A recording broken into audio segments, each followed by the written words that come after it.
काय करतोय हा हे लोक का बरं पदार्पण करतात? शाळेचं एवढं मोठ्या अडचणी येतं, मुलांच्या येतं, कोणाला वया नाही, कोणाला काही भेटत नाही. सगळ्यांची गरीब परिस्थिती असं नाही आहे. पण मला अंगणवाडीमध्ये साप नाही वाटत.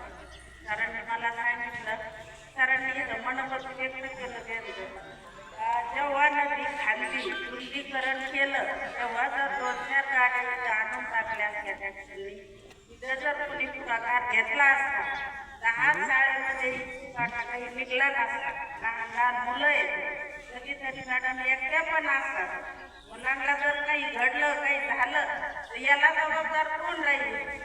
शासनाला जर याच्यातून काही मागितलं आपण मात्र शासन डायरेक्ट आपल्याला म्हणतं का आमच्याकडं निधी शिल्लक नाही.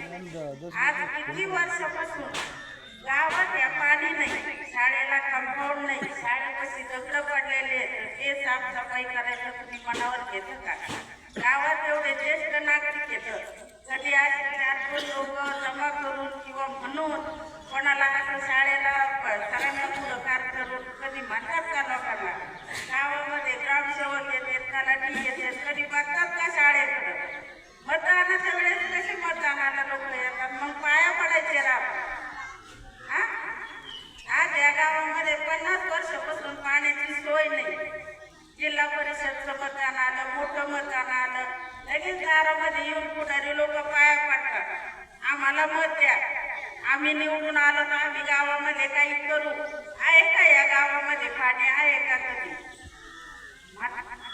बाया आहेत का इथं? जेव्हापासून लग्न करून आल्या तेव्हापासून त्यांच्या डोक्यावर भांडे आहेत का नाही? शाळेला पाणी आहे का कधी? एखादा पुढारी आला त्याला जर म्हणलं त्याचं पाणी पिईल का तो? एवढी खूप गरज परिस्थिती असून कुणीच लक्ष देत नाही या गावाकडे. याच्यासाठी माने अण्णा तुम्ही पुढाकार घ्या, काही गोष्टी या गावामध्ये घडवा आणि शाळेचं सुद्धा पाठीमागचं जे गड्डे खुड्डे आहेत मुरुम आणायचं सांगा. जिल्हा परिषदला एखादा ग्रामपंचायतला अर्ज द्या आणि मुरुम टाकून घ्या. ही एवढी विनंती करते आणि मी माझं भाषण संपवते. जय हिंद, जय महाराष्ट्र.